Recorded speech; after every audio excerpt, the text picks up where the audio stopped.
have things to say, and we're trying to recall what was said last time. We talked about who we are. I'm Rubber Fingers. I'm an activist. I'm an artist. I'm a musician. I am a digital media uh, creator. And I've protested a bunch in the past and felt that it's it's important to protest, but it lacks the edge. It lacks the teeth to get real change, and that's what Article 5 has, is teeth. And when you've been to a state house and spoken in front of legislators about a uh, piece of legislation that has actual power, if it's passed, you feel that empowerment, and then you can't go back to just protesting. You know that there's more that can be done, and so that's what this show is about. It's about empowering people with knowledge of how to make change. And joining me is About Pagan the Communist. mysterious part. Okay. Yes. The one I'm the one who always says that it's the mysterious part of the Article 5. The Mm-hmm. part about the application of the legislators of the two-thirds of several states shall call a convention for Mm-hmm. proposing amendments. I mean that's rarely talked about. It's rarely even written about by scholars. Only recently has it started to catch some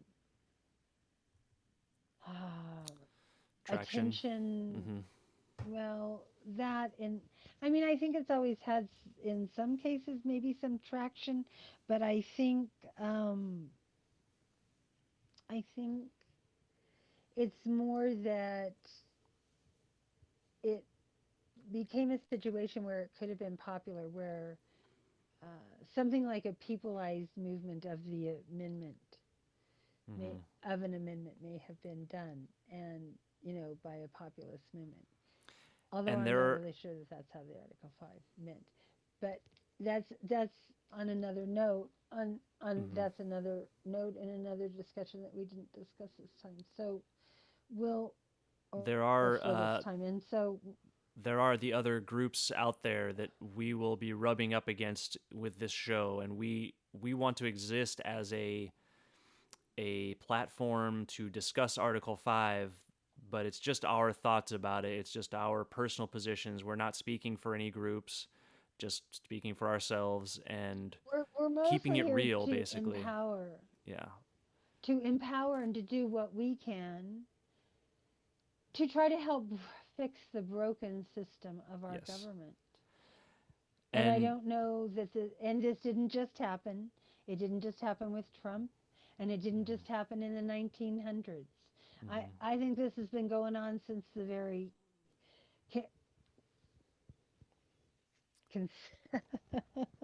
Constitution was written. Uh-huh. To me, I mean, these arguments in some ways that we are having today were being done when they were debating even the Constitution itself. And that's part of why they debate the Article 5 so much and the Mm-hmm. mysterious part of it, because the only supposed, because I'm not even sure that it says it was a constitutional convention, but I'm not sure it was actually called that at the time when the Continental Congress got together. Mm-hmm. It was not to make a constitution, but they did. And then they changed how many states had to ratify it, Mm-hmm. because at one time it had to be all of them, and then they changed it to just three-fourths. Well, in a way, back then, think about it.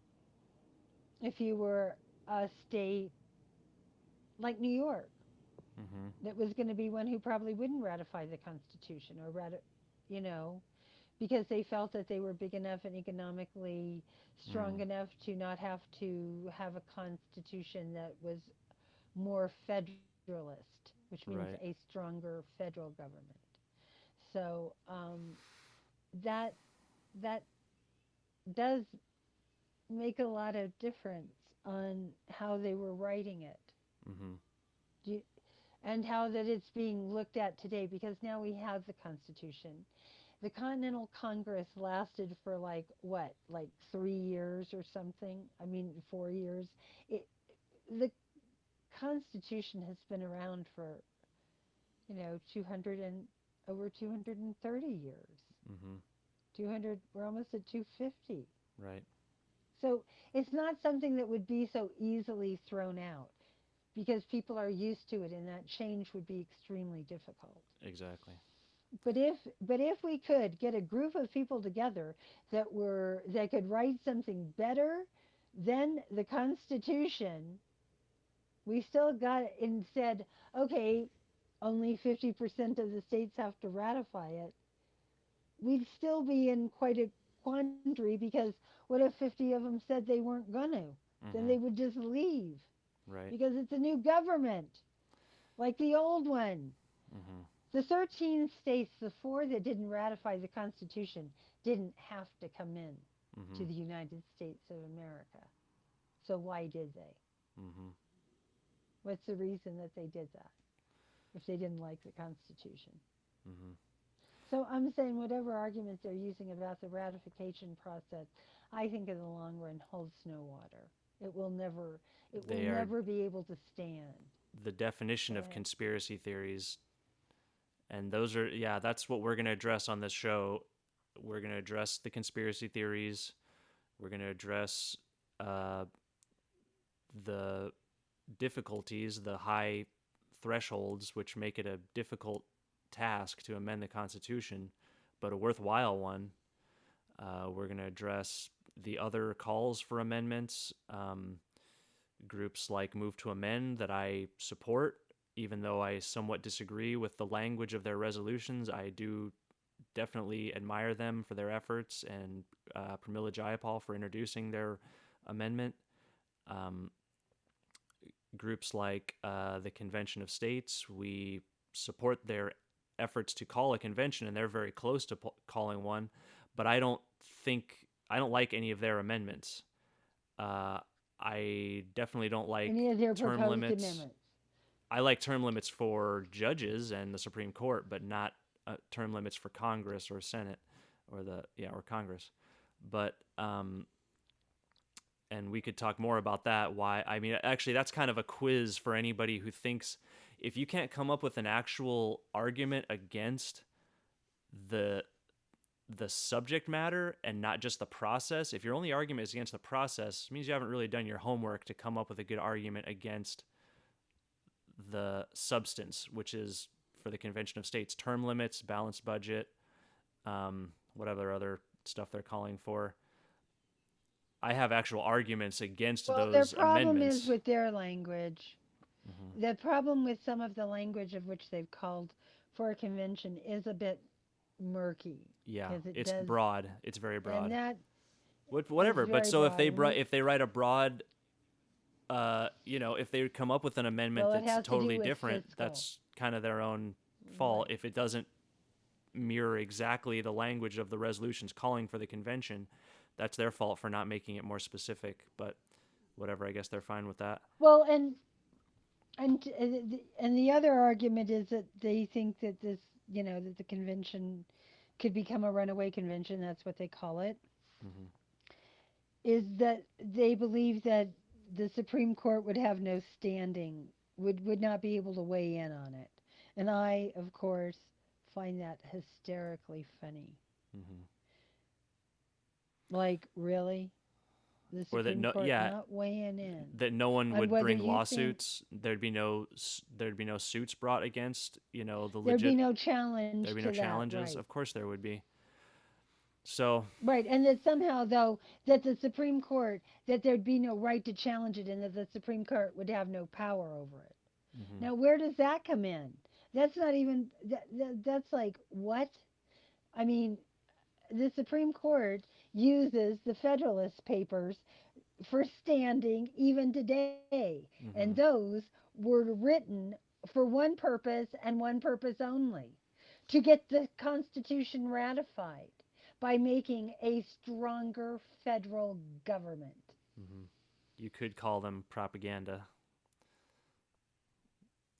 Propaganda? Is that what yeah, you? propaganda, and yet the Supreme Court uses them as like citation for their Oh yeah, rulings. like they're written in blood Hmm. from, from the goddess's mouth to, of course, that's me saying that, but from whatever supreme being to their ear. Hmm. Yeah. And just so you know, the three guys, only one of them became president. Who wrote them, right? John Jay, Madison. he does. Now, isn't it interesting that Jay, who gets put on the Supreme Court, uses the Federalist Papers for presidents while he's on the Supreme Court? Mm. Hmm. He started that. It's interesting. And I didn't tell know that. me that, Hmm. yep, well, I'm sure he was the one that used him. Hmm. And then Madison becomes president, and Alexander Hamilton, just becomes the Treasury guy or whatever, Hmm. or something like that, right? But Yeah, I mean, Secretary of only one of them Treasury for become, Washington. Hmm. yeah. So I'm just letting you know that we have a perception of things, and people tell us this is why this is, and a lot of times people don't question it, and that's part of how history comes to be believed, even though it's not actually based on fact. Right. I mean, and I'm talking about that in lots of, in lots and lots and lots of, things. You know what I mean? It's not just now. It's not just, we've talked about that before on one of the shows. The one I like to bring up is like Ramses, right? They found out that this one thing that he wrote was all propaganda. Ramses. This I don't know battle that. that he Yeah. won, he actually lost. Huh. So go ahead. Oh, you're talking about Ramses, the Egyptian pharaoh. Yeah, Oh, okay. the, Yeah, he, it's all he's about propaganda. he. I mean, It is. It is. So that's the that's whole the world thing is is that about propaganda. it is, and history has its own too. And with time, I think it's kind of like a cold case. Hmm. You get to look at it, more things get opened up, things that were hidden maybe come to light, things that were Hmm. secreted away. Do you know what I mean? So, like papers or Hmm. drawings or personal things that, sometimes come to light and say what was going on. Anyway, so just stuff like that. But Hmm. I So do that's what think we're that going to it's be talking very about: the interesting. history of Yes. Article 5, the Constitution. We're going to be talking about the current day issues that could be solved with amendments. And it sucks that our other podcast got deleted, but we went through all of them. I mean, we'll talk about them in depth. I mean, what what are a few of them? It's to stop the prohibition Mhm. of medical marijuana in all Mhm. 50 states. Or of It recreational, is just to, end the prohibition on well, right, cannabis, but right? we can start with but we can start with Well, but medical if you're gonna do an because amendment, they have, it should nip it in the bud. You don't want an amendment that's like a half measure. probably, I but don't we'll think. see. We'll see. But that Well, one, you got to get 34 states. right? End the Go ahead. prohibition on prostitution, and Yes. and what a To have maybe a federal database, and everybody has to have a background check if they're going to get a gun. oh yeah, an amendment uh, for common sense gun regulation. Yeah, that everyone can agree on. That you could get 3/4 of the country to agree on something like universal background checks. I think that's doable. Um, Something like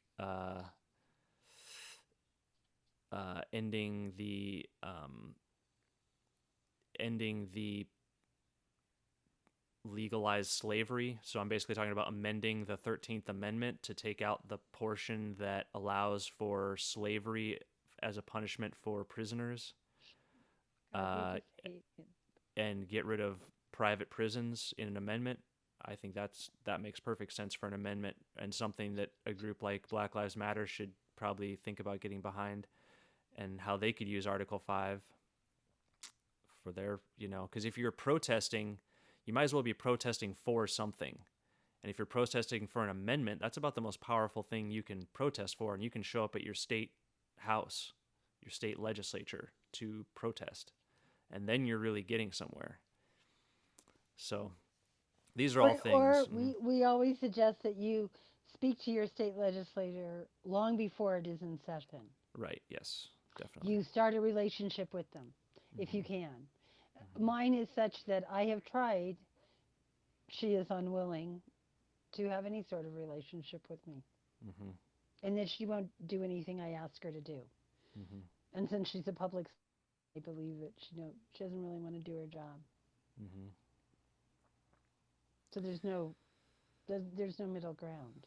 Well, so hopefully on this show we will have candidates for state races and other any candidates that we think are that we want to talk to about Article 5, basically whether they're for it or against it. We want to ask them why, and and we're not going to be shy about promoting people who are courageous enough to use that power that is given to them by the Constitution.